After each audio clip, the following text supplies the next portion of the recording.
그들에게 비유를 들어 말씀하기 시작하셨다. 어떤 사람이 포도밭을 일구어 울타리를 둘러치고 포도학을 파고 탑을 세웠다. 그리고 소작인들에게 내주고 멀리 떠났다. 포도철이 되자 그는 소작인들에게 종 하나를 보내어 소작인들에게서 포도밭 서출에 얼마를 받아오라고 하였다. 그런데 소작인들은 그를 붙잡아 내지라고서는 빈손으로 돌려보냈다. 주인이 그들에게 다시 다른 종을 보냈지만 그들은 그 종의 머리를 쳐서 상처를 입히고 모욕하였다. 그리고 주인이 또 다른 종을 보냈더니 그 종을 죽여버렸다. 그 뒤에 또 많은 종을 보냈지만 더러는 매질하고 더러는 죽여버렸다. 이제 주인에게는 오직 하나 사랑하는 아들만 남았다. 그는 마지막으로 내 아들이야 존중해 주겠지 하며 그들에게 아들을 보냈다. 그러나 소작인들은 저자가 상속자다. 자, 저자를 죽여버리자. 그러면 이 상속 재산이 우리 차지가 될 것이다 하고 저희끼리 말하면서 그를 붙잡아 죽이고는 포도밭 바깥 밖으로 던져버렸다.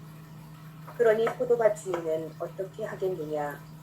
그는 돌아와 그 소작인들을 없애버리고 포도밭을 다른 이들에게 줄 것이다. 너희는 이 성경을 읽어본 적이 없느냐. 집 짓는 이들이 내버린 돌, 그 돌이 모퉁이의 머릿돌이 되었네. 이는 주님께서 이루신 일, 우리는 놀랍기만 하네. 그들은 예수님께서 자기들을 두고 이 비유를 말씀하신 것을 알아차리고 그분을 붙잡으려고 하였으나 군중이 두려워 그분을 그대로 두고 떠나갔다. 네. 오늘 하고자 하는 이 포도원 비유 얘기를 함께 나누면 먼저 오늘 이것도 사실은 성령의 안목이 열린 사람과 열리지 않는 사람에 관련해서 이 포도원 비유를 이해할 수가 있어요. 실제로 성령을 통해서 우리 눈이 활짝 열리면 육체적인 눈으로, 이 육안으로 보면 눈에 보이는 이 존재의 세상이 있음으로 보이잖아요. 눈에 보이는 이 대상의 세상들이라고 하는 게 실제하지 않는데 정해져 있지 않거든요. 늘 변화되고 늘 움직이고 규정되어 있지 않고 정해져 있지 않는데 이것을 규정시키는 순간 그건 사실은 인간이 만들어낸 생각이고 인간이 만들어낸 몽상이고 인간이 만들어낸 허상일 뿐 실제가 아니거든요. 그래서 오늘을 사는 이 세상을 사는 모든 사람들의 병이 무슨 병이냐면 무엇이 따로 있다고 생각하는 있음의 병에 걸려 있는 거예요. 무언가가 따로 있다고 보는 것, 이게 있음의 병이라고 볼 수 있어요. 그래서 이 있음의 병, 어떤 대상에 붙들려 있는, 어떤 것에 머물러 있고 붙들려 있고 규정하고 그것을 두 손으로 잡고 있다고 착각하는 사람들에게 예수 그리스도가 오셔서 우리에게 기쁜 소식을 전해 주셨는데 그게 실제로 이 세상에 우리의 눈에 보이는 세상은 온갖 것들이 어떤 것이든 다 변하고 있다. 움직이고 있다. 고지곧대로 영원한 것은 아무것도 없다. 영원한 유일한 것은 바로 하느님 한 분뿐이다. 라고 하는 것을 우리에게 전해주신 거죠. 그래서 이 영원하신 하느님 한 분을 보는 눈, 이것이 바로 성령의 안목이 열리는 거거든요. 자, 그러면 이제 이 성령을 통해서 안목이 열리면 부분을 고집하던 이 눈이 어떤 부분을 있다고 생각하던 이 눈이 통으로 전체로 하나로 있구나 라는 것을 알아차리는 눈, 이게 성령의 눈이 열리는 거예요.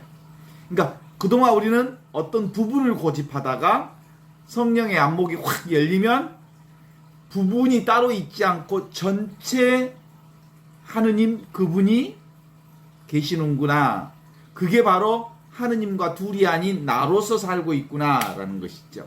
이게 바로 부분 의식에서 전체 의식으로 넘어가는 거예요. 이것이 어떤 개체 의식에서 그리스도 의식으로 넘어가는 거예요. 그래서 이 전체 의식, 그리스도 의식이 있으면 통으로 전체가 나요 하느님이면 오고 갈 것도 없잖아. 매 순간 지금 여기 이것이 모두 통으로 다 이거니까. 그러면 내가 하느님 나라를 굳이 따로 찾을 일이 없잖아. 내가 앉은 자리가 곧 꽃자리요 하느님 자리니까. 은총 자리니까. 그래서 육안이 열린다는 말은 육안이 사라지고 영적인 눈이 열린다는 것은 바로 그런 거예요. 개체를 고집하던 내 시각이 개체를 딱 포기했더니 전체가 바로 나라고 하는 사실을 알게 되는 이 체험이죠. 그것을 가리켜서 오고 가는 어떤 것이 없는 지금 바로 이것이 하느님을 온전히 드러내고 있구나. 개별 개체를 포기하니까 내가 손에 쥐고 있는 것을 내가 알고 있다는 것을 탁 내려놓으니까 전체가 하느님이구나, 전체가 나구나라는 것을 알아차리는 것이어서 이 하느님을 벗어나서 사실은 이 전체를 벗어나서 우리가 살 수가 없잖아요. 매 순간 우리는 이 하느님을 경험하면서 이 하느님으로서 나로서 살고 있잖아. 그래서 이것이 지금 바로 여기 이것으로서 이것을 살고 있는 거야. 그러면 이걸 나로 얘기하면 내가 나로서 나를 사는 것이요. 눈이 열리면 이것을 이제 하느님으로 바꿔서 얘기하면 하느님이 하느님으로서 하느님을 사는 일. 이것이 성령의 안목이 열리는 일이에요. 성령이 열리면 하느님이 하느님으로서 하느님을 사는 일. 그렇다는 거예요. 이게 바로 하느님의 은혜로서 하느님의 은혜가 사랑이 사랑으로서 사랑을 사는 일이 되겠지? 이렇게 살아야 비로소 하느님의 자비가 하느님의 자비로서 하느님의 자비를 사는 일이 바로 하느님 나라가 되는 거예요. 그러니까 온통 다 오직 이것뿐이잖아. 지금 여기 이것뿐이잖아. 이게 안목이 열린 거예요. 그러면 오직 나뿐이잖아. 오직 하느님뿐이잖아. 오직 아무것도 아닌 이 허공뿐이잖아. 오직 하느님의 은혜뿐이요. 오직 하느님의 사랑뿐이잖아. 그러니까 말로는 아무것도 아니라, 말로 얘기하면 말은 뭐야? 생각과 말은 정해진 어떤 것을 규정하는 일이잖아.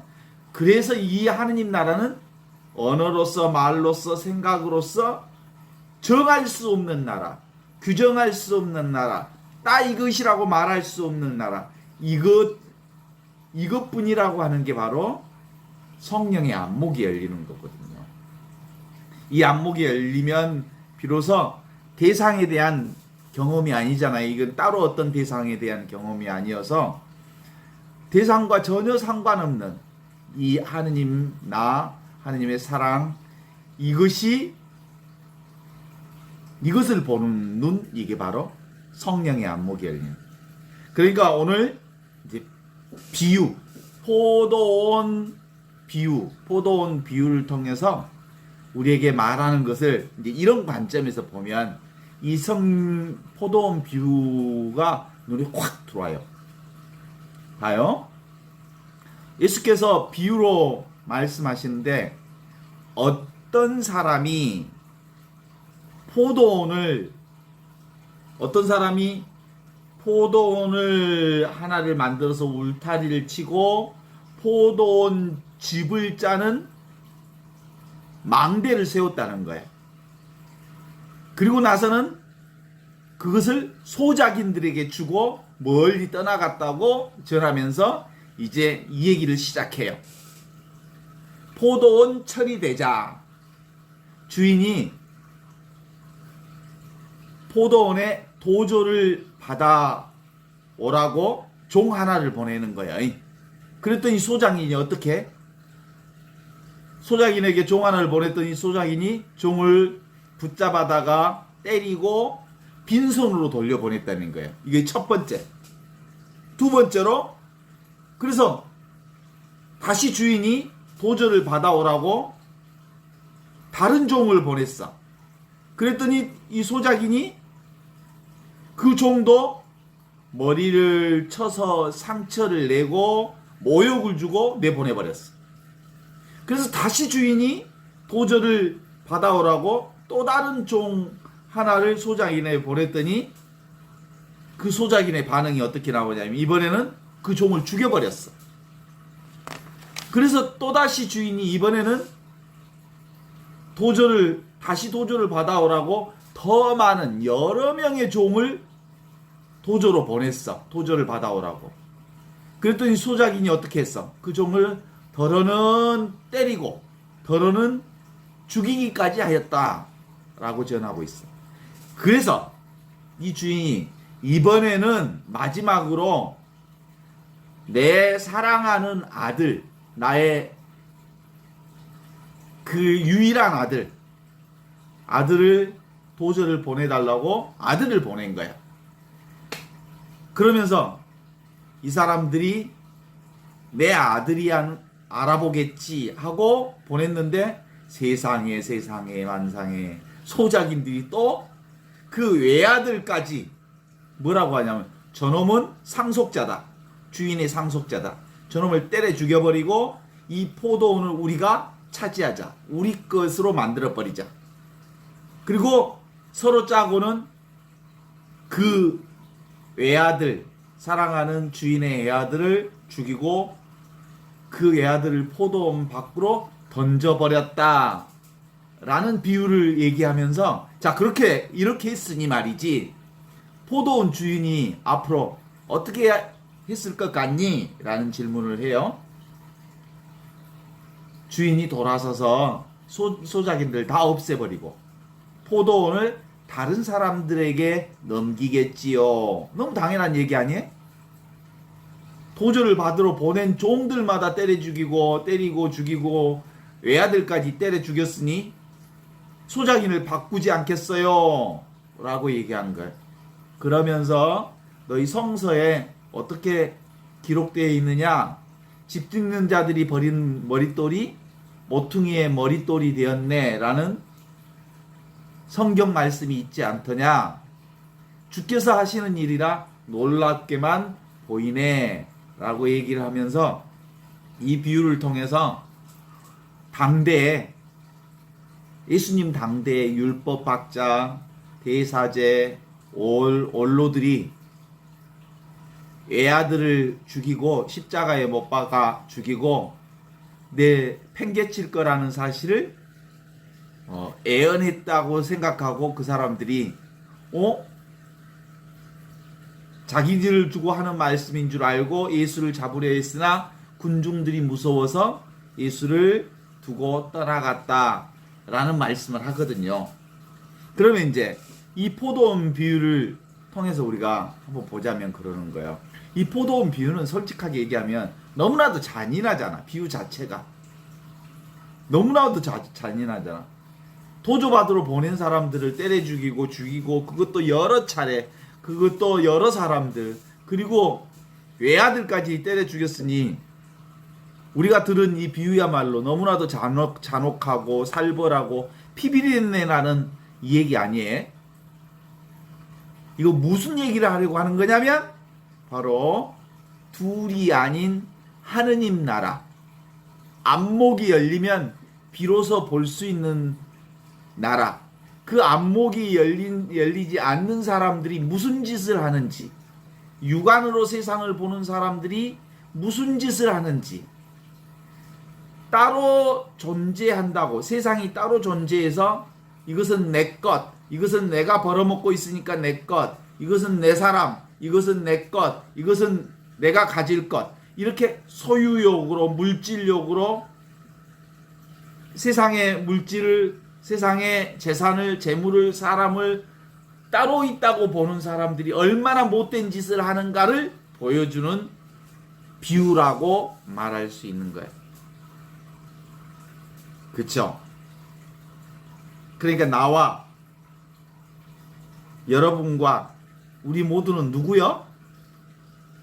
눈뜨지 못한 성령으로 안목이 열려서 모든 것이 다 하느님께서 우리에게 베풀어 주신 온전한 포도원인 줄 모르고 소작인들이 주인들을 오기만 하면, 종들을 오기만 하면, 도조받으러 오기만 하면 다 죽여버리는 몫을 누가 하고 있어? 안목이 열리지 못한 너와 나와 그리고 우리 모두가 늘 이런 짓을 하며 살았다는 것을 포도원 비유를 통해서 말하는 거예요. 그러니까 포도원 비유는 누구 얘기? 내 얘기, 우리 얘기, 이 세상 사람들의 모든 사람들의 이 얘기인 거지. 그러니까 포도원 사실은 누구 거야? 포도원 주인 거요. 하느님 거요. 그러니까 이 세상 전체는 내 것이란 도무지 없어. 내 몸뚱아리도 나도 온 전체가 다 내게 아니야. 우리는 소작인과 같은 사람들인 거예요. 그런데도 불구하고 사람들은 늘 뭐 하기를 좋아해? 내가 따로 있다고 생각하니까 내 거야. 내 몸도 내 거야. 내 아들도 내 거야. 저 사람도 내 거야. 이 재물은 내 거야. 저건 내가 양보할 수 없는 거야. 라고 끊임없이 자기 것을 규정하고 분별하고 어떤 한 부분을 자기 소유화하려고 있으면서 살고 있다는 거야. 그래서 소유를 확장시키고 소유를 키우고 이렇게 하는 것이 우리 삶의 모두였다고 보는 거죠. 그죠? 그래서 하느님 나라는 하느님 나라의 포도원은 이 세상 전체는 규정되지 않는 나라예요. 한정, 내가 소유할 수 있는 나라가 아니에요. 내가 규정할 수 있는 게 아니에요. 오직 하느님에게만 속한 것이에요. 오직 하느님에게만 속한 것이라고. 그래서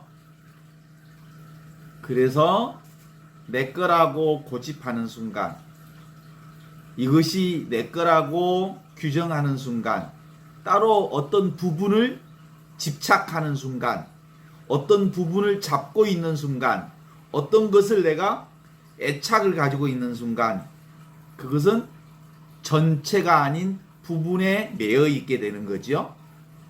근데 하느님 나라는 무슨 나라라고 하는 거예요? 전체가 바로 하느님 나라다. 통으로 하느님의 소유다라고 하는 거거든요. 그래서 하느님 나라를 비유로 말하는 것은 단정짓지 하느님 나라를 설명하되 딱 이것이 하느님 나라라고 말할 수 없기 때문에 비유를 통해서 얘기한 거예요. 그래서 진실을 찾아가는 사람들은 늘 그 진실을 얘기할 때 단정짓지 않아. 어떤 얘기를 할 때 겸손하고 부드럽게 얘기하는 거예요. 과격하고 단호하고 아주 분명하게 얘기하는 것은 전쟁 중에나 쓰는 일이요. 범죄와의 전쟁. 그래. 단호하게 이건 용서할 수 없다. 이럴 수 있는 게 아니에요.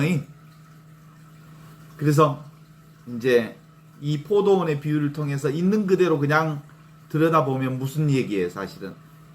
포도원 비유는 그렇게 감명 깊은 얘기 자체로는 감명 깊을 내용이 하나도 없어. 너무나도 잔인한 얘기요. 도대체 누구에게 유익한 비유인지 알 수 없을 정도로 왜 이런 비유를 했지? 오히려 인생의 인간들의 밑바닥, 인간들의 무지, 사람을 죽이고 탐욕을 부리는, 그리고 그것에 대한 주인의 복수심을 드러내는 호전적인 역겨움의 한 얘기일 수 있겠지만 뒷부분에 요약해 놓은 그 성경 말씀을 통해서 보면 이 말씀의 전체를 우리가 알아볼 수 있거든요. 뭐라고 나와요? 사람들이 버린 돌이 모퉁이의 머릿돌이 되었네.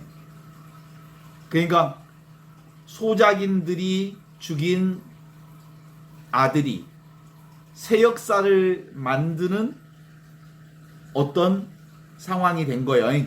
누구를 죽인 거예요? 외아들까지 죽였더니 그 외아들을 통해서 하느님 나라를 우리에게 다시 드러내는 역사가 만들어졌다라고 하는 거거든요. 이 새 역사라고 하는 것은 소작인들이 죽이고 다른 사람들에게 그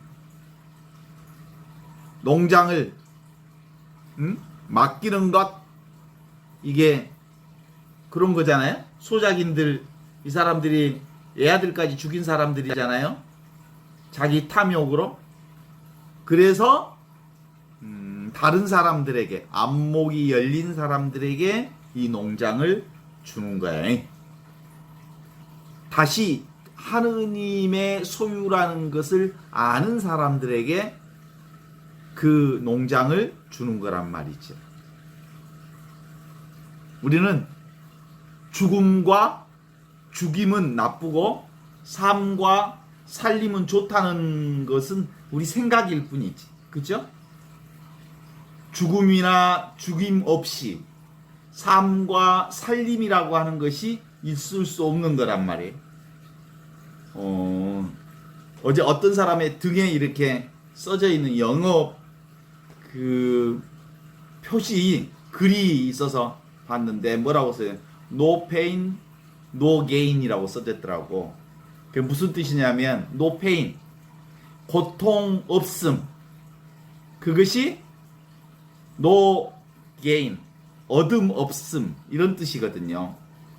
그 얘기를 우리의 말로 표현하면 고통 없이 얻는 게 없다, 이런 뜻이고, 십자가 없이 영광 없다라는 뜻이고, 그게 바로 우리가 옛날 어른들이 자주 썼던 말이에요.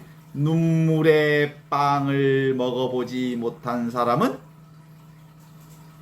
인생에 감히 인생을 말할 자격이 없다, 이런 얘기하고 같은 거야. 늘 어떤 게 있어요? 어둠을 경험해봐야 비로소 빛의 소중함을 아는 거야. 그러니까 빛과 어둠은 둘이 아니고 빛 속에, 어둠 속에 빛이 함께 있고 빛 속에 어두움이 같이 있는 거지, 빛만 따로 있고 어둠만 따로 있지 않다는 거거든요. 음과 양이 늘 같이 있는 거예요. 음 속에 양이 있고 양 속에 음이 있고, 너 속에 내가 있고 내 속에 네가 있는 거고, 하느님 속에 내가 있고 내 속에 하느님이 있는 거고, 이것 속에 저것이 있고 저것 속에 이것이 있는 거지, 이것과 저것이 따로 있지 않다는 게 진리의 가장 중요한 포커스라는 거거든요. 그러면 이 따로 있지 않는 이 통으로 하나를 아는 유일한 방법이 이런 거라는 거예요.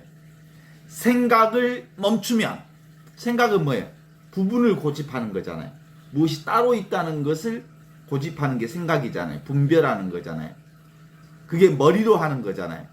머리의 생각으로 부분을 붙잡으려고 있으면 뭐예요? 그 생각으로는 온 세상이 만들어지지만 생각으로 다 되는 게 아니거든요. 그래서 하느님 나라는 이 생각을 내려놓으면 어떻게 돼요? 가슴이 답답해지지. 손발이 결박당한 느낌이 드니까 문제가 해결되지 않는 것처럼 보이는. 그러다가 그것까지 탁 내려놓으면 전체가 통으로 다 하느님이 하시는 일이라고 하는 것을 알게 되는 거거든요. 하느님의 소유요, 하느님이 저절로 하는 것을 알게 됐죠. 그러니까 사실은 이 포도원 비유를 통해서 우리에게 늘 말씀해주는 핵심 포인트는 그런 거거든요.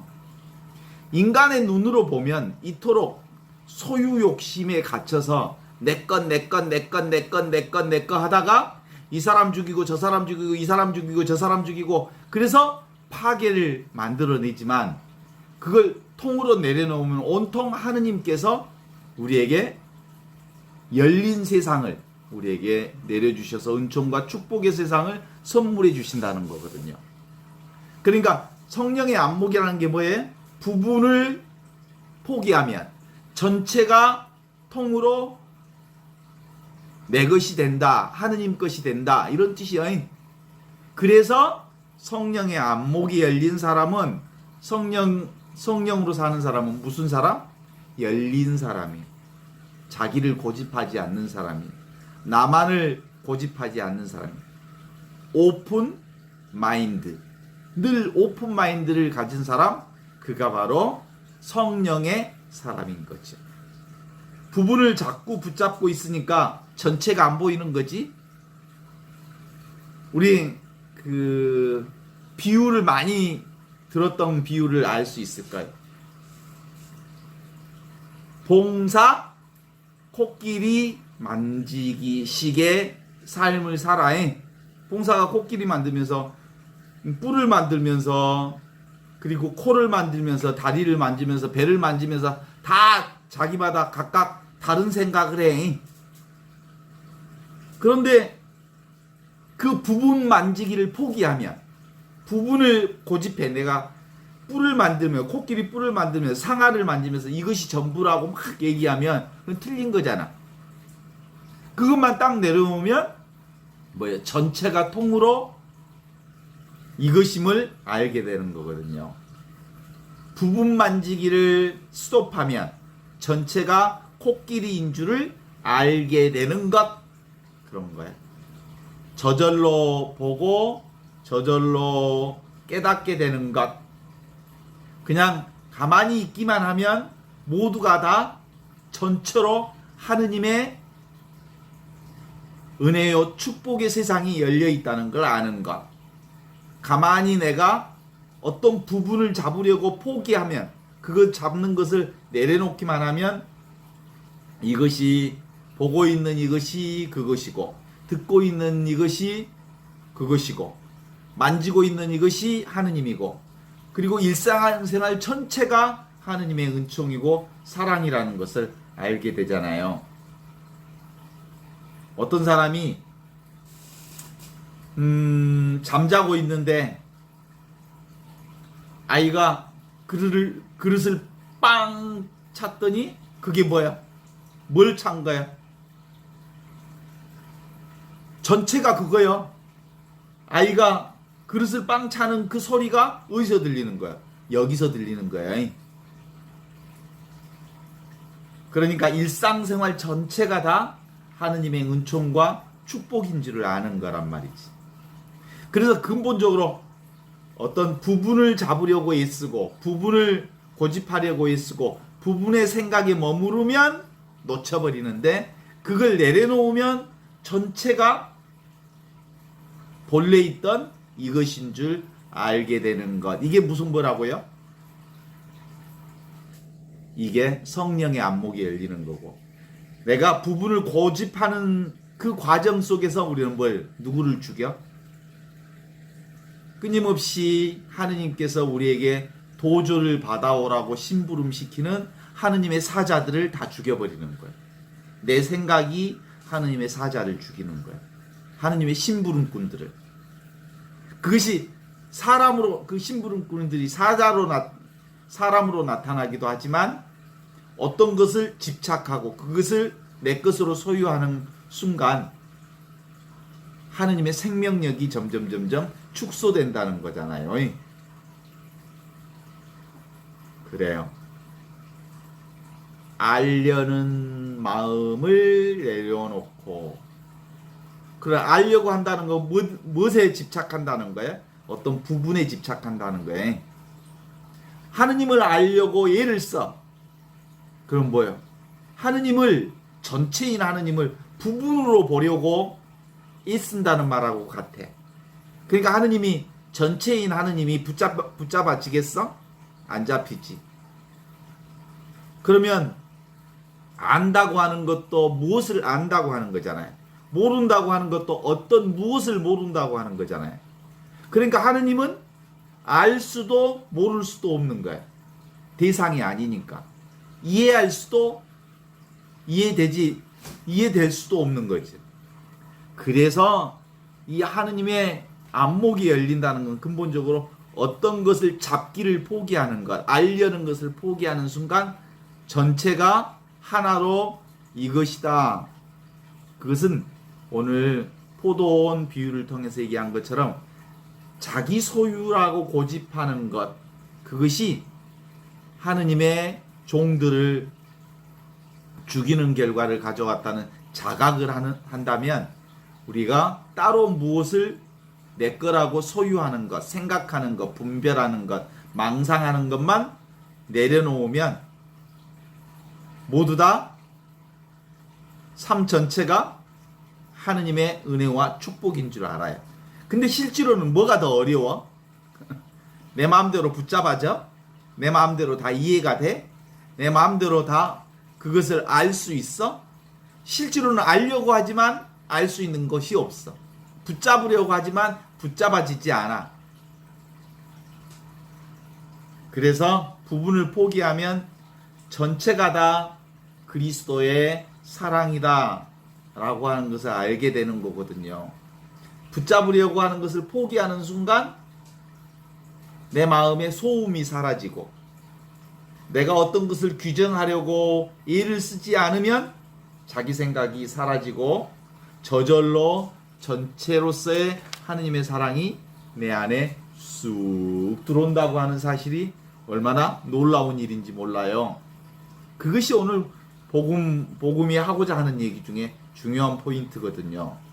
그러니까 머무는 그것을 그만두면 답답하긴 하지만 답답한 그것까지도 포기하면 스톱하면 한계 없는 노바운다리 경계 없는 울타리 없는 하느님 나라의 놀라운 일들이 내 안에 체험되어지는 거예요. 그건 우리가 아무리 설명해도 알 수가 없는 거예요. 이건 관념의 한계, 생각의 한계를 내려놓으면 관념은 한계거든요. 생각은. 그러면 통으로 전체로 우리는 살고 있어.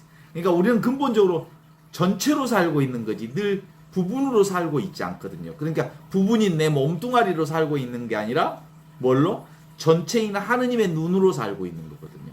그러니까 하느님의 눈이 내 몸을 보고 내 마음을 보고 내 생각을 보고 그리고 세상을 보고 보이는 것을 보고 보이지 않는 것을 보고 내 마음속에 온갖 왔다 사라지는 온갖 감정들을 다 볼 수 있어. 누가 봐?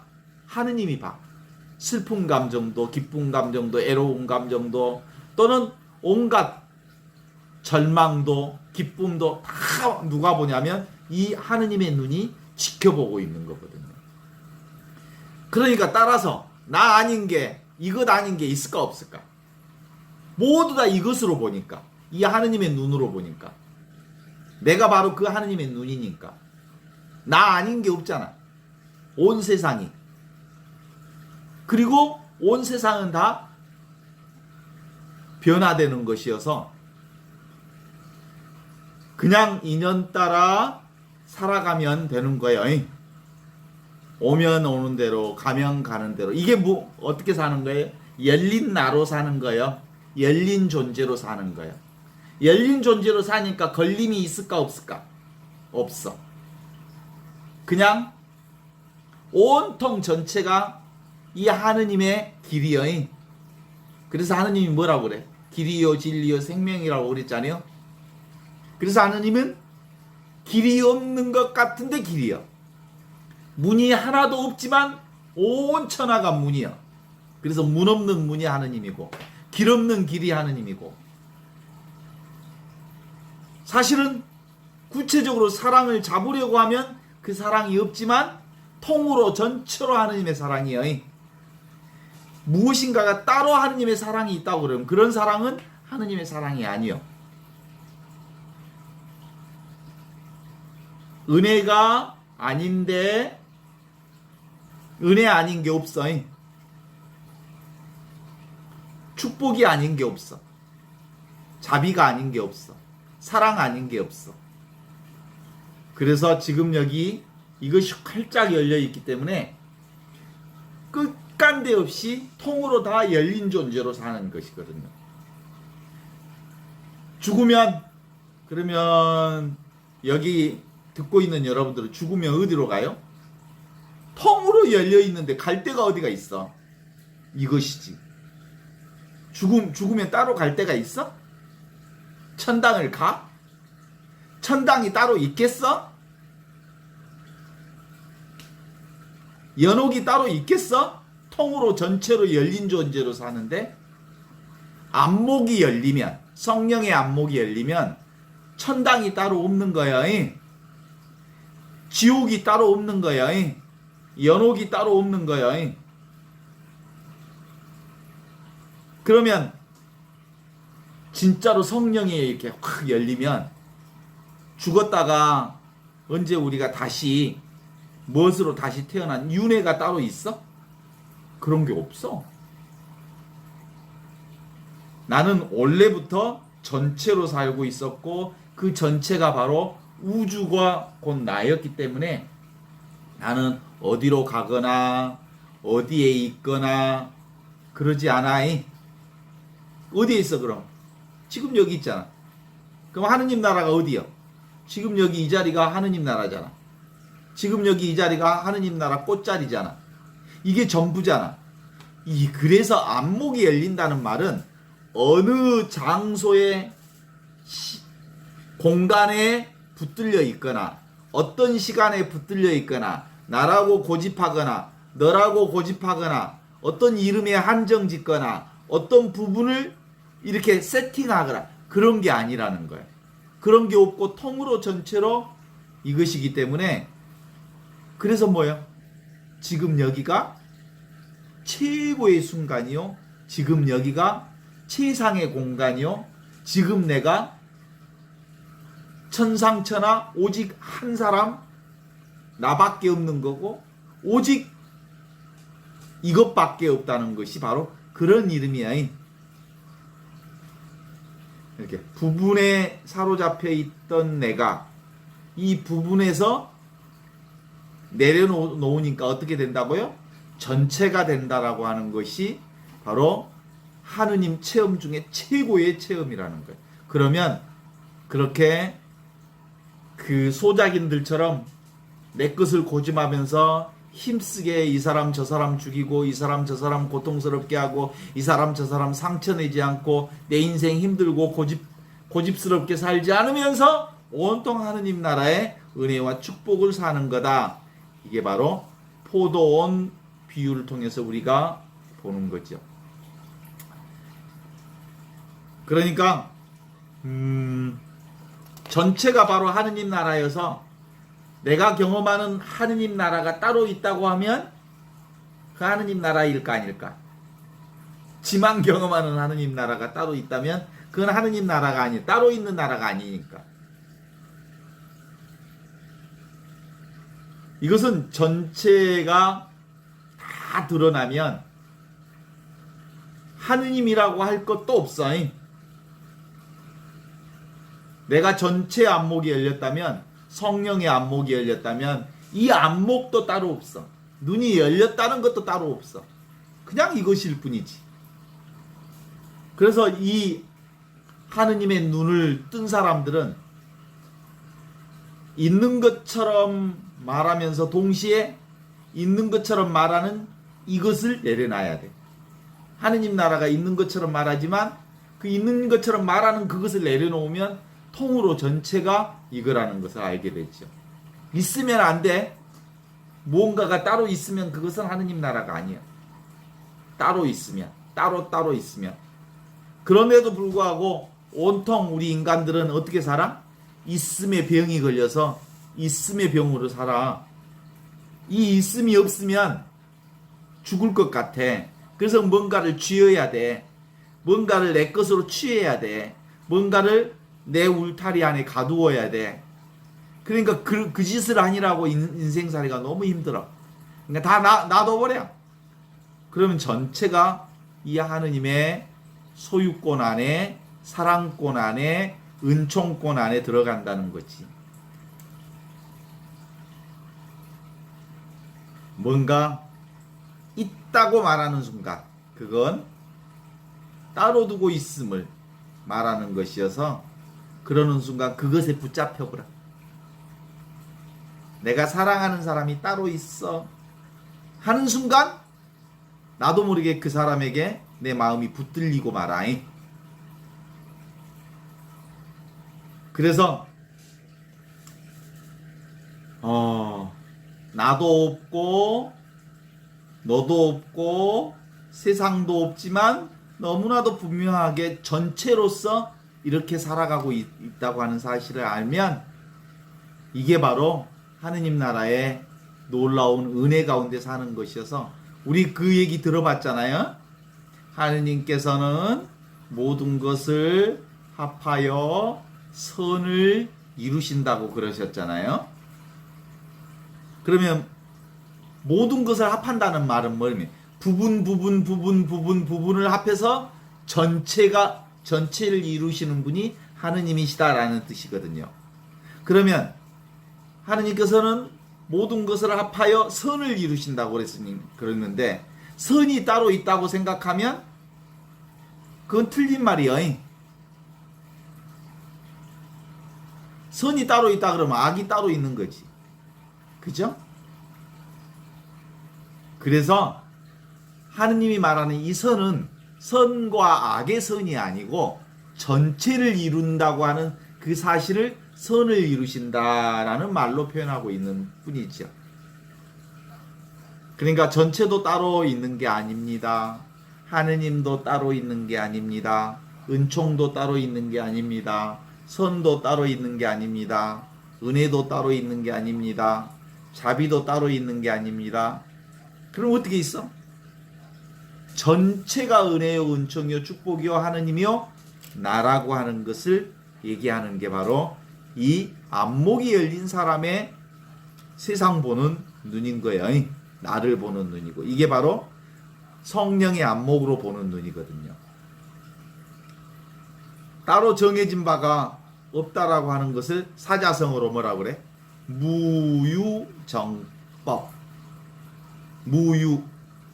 있는 게 없다. 이게 바로 정법이다. 바른 법이다. 이런 뜻이거든요. 그러면 있는 것은 뭐야? 있다고 하는 것은 망상이야. 없다고 하는 것도 망상이야. 있다 없다가 아니고 통으로 전체로 하느님의 사랑과 은혜 가운데 우리가 살고 있다라고 하는 것이어서 그렇다면 우리가 바로 이 전체 눈을 가지고 성령의 안목이 열린 상태에서 산다는 말은 뭔 말이겠어요? 분별 망상을 내려놓는 것. 그래서 탈망상, 탈분별, 탈생각. 그래서 따로 생각하는 무엇이 있다고 생각하는 그것을 내려놓기만 하면 온통 나로서 사는 것이다. 온통 하느님으로 사는 것이다 라고 하는 말씀을 우리가 볼 수 있어서 그러면 이제 마무리하겠습니다.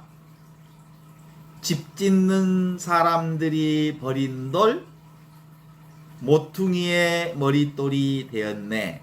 이게 뭐예요?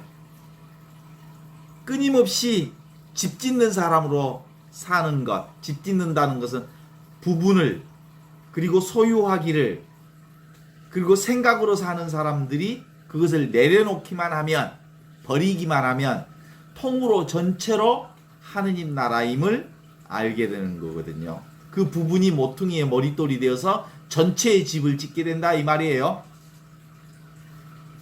전체가 바로 하느님 나라임을 알게 된다는 거거든요. 그래서 그 성령의 안목이 열린 사람들은 결국 뭐라고 고백할 수 있어? 주께서 하시는 일 놀랍게만 보이네. 이렇게 고백할 수 있어.